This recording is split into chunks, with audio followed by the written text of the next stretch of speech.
What is being reported now in breaking news is a very scary situation and sends a powerful message not only to our enemies and friends, but the very heart of our monetary system here in the United States. We'll talk about this major breaking news as we explore.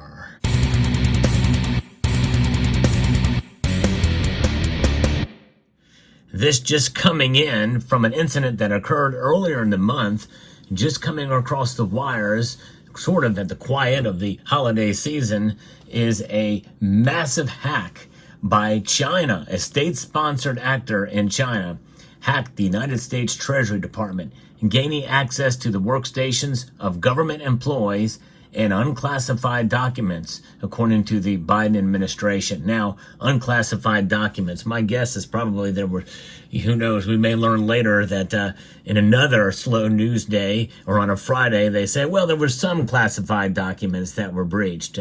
This is the very beginning, kind of softening in some ways the blow that they're going to send to us.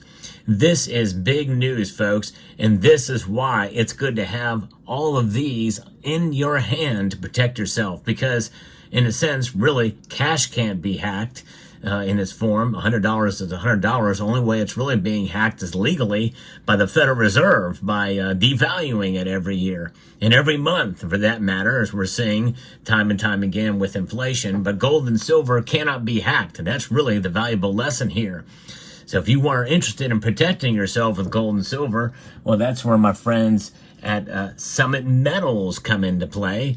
They're the sponsor of the channel, and at least keep them in mind as you're shopping around for the best deal for gold and silver. And as we continue to see what's going on in the world today, there's a lot of geopolitical tension, and this just heightened it to another degree that very well is going to actually play from within maybe the hands of the new administration, and also against what President Trump has really been railing against with regards to China. So this, I think, is going to be a very, very precarious situation as we navigate through the final days of this administration and into the next. Now, the announcement comes after revelations in recent months that China had penetrated deep into U.S. telecommunication systems, gaining access to the phone conversations and text messages of U.S. officials and others, reports the New York Times. In a letter informing lawmakers of the episode, the Treasury Department said that it had been notified on December the 8th by a third-party software service company called Beyond Trust that the hacker had obtained a security key that allowed it to remotely gain access to certain Treasury workstations and documents that were on those machines. Based on available indicators, the incident has been attributed to a China state-sponsored advanced persistent threat actor, the letter said. In accordance with the Treasury policy, intrusions attributable to an APT are considered a major cybersecurity incident, of which we have not gotten the full scale of how big this thing could be. And with considering how important the Treasury Department is and what could be going on there and what kind of secrets they may have, even though they say they're unclassified documents, this is a pretty scary situation that they could even breach those systems. And it just goes to show you that we need a major cybersecurity overhaul in the United States government. Of course, there's a lot of antiquated systems there running as well. Now, some of those systems, admittedly, probably are there on purpose because of their antiquated nature, making them really difficult to hack into in some ways. But in other ways, well, you get with the times, and you have to fight, and you have to be ahead of the criminals and state-sponsored actors. Of course, we know hacks and cybersecurity are a constant threat, but this is big. This is a very big deal. And even the New York Times admits that it's a major breach. In fact, all the headlines I've read about this say the same thing, that it is a pretty big deal. And this is going to change some of the calculus, I think, with how China is dealt with.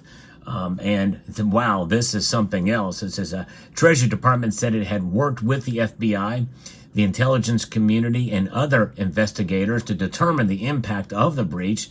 The compromised service had been taken offline, and there is no evidence that the Chinese state actor still has access to Treasury information. At least we hope not by this point, but you never know. In a statement, a Treasury spokesman said that the department took threats against its system and the data they hold very seriously. Well, I would hope so. And that it would continue to work with the private sector and government agencies to protect the financial system from hacking. The Treasury Department did not clarify when the episode took place, but said it would reveal more details in a forthcoming report to Congress. Chinese officials have long denied any government role in hacking. Of course, they have state-sponsored this, state-sponsored that. The governments and everything over there with the Chinese Communist Party. In fact, even there's some many systems, TikTok and DJI as well. Those companies well entrenched in the United States. And so there's plenty of different ways that China has an influence. Plus, they're buying up a lot of our farmland, and they have influence in the Panama Canal and all kinds of things. They're buying a lot of land and have influence in China, in Africa, as well as other places in the South China Sea. And we know the Taiwan threat still persists, even though it's not talked about a whole lot lately. There is a real threat with the Chinese Communist Party there. And I hope that the Trump administration will deal with it accordingly. And my hope is that in reality that we, especially in cybersecurity and in the tech industry, that they take it seriously as well from a free enterprise standpoint, and as far as how we deal with China and that threat, because they are a part of BRICS, and certainly they are working in some ways against us, even though they're working with us through trade. There's a trade imbalance there, we know, and we rely a lot on China for some of that cheap labor. And my thing is we probably shouldn't. I think that we should have more domestic manufacturing that happens here in the United States and not rely so much on Chinese-made products. And by the way, that includes my personal embargo of any new Chinese pandas. Now, again, the used ones, or the ones that are from previous years that you find in the secondary market, no problem if there's a good deal on those, getting them, although I do prefer them because they're 1 ounce size for those coins. But any new stuff, they do it in grams, which they're the only nation that does that. And the premiums are higher for those pieces. But anyways, that's an aside note. The Treasury Department did not clarify when the episode took place exactly, but it said it would reveal more details in a forthcoming report to Congress. So we're going to have to wait a while to find out exactly how big this thing is, but it's major. Chinese officials have long denied any government role in hacking and have set up dialogues with the United States to work together on cybersecurity. In other words, they're gaslighting us.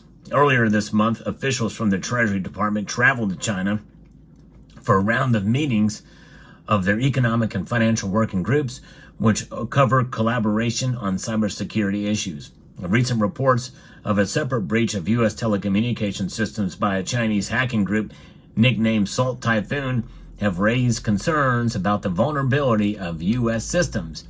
Microsoft's cybersecurity team discovered that the hacking this summer, which targeted the networks of AT&T, Verizon, and Lumen, it gave Salt Typhoon, a group that it had thought to be closely linked to China's Ministry of State Security, access to those conversations held by Donald J. Trump and J.D. Vance, among other Americans.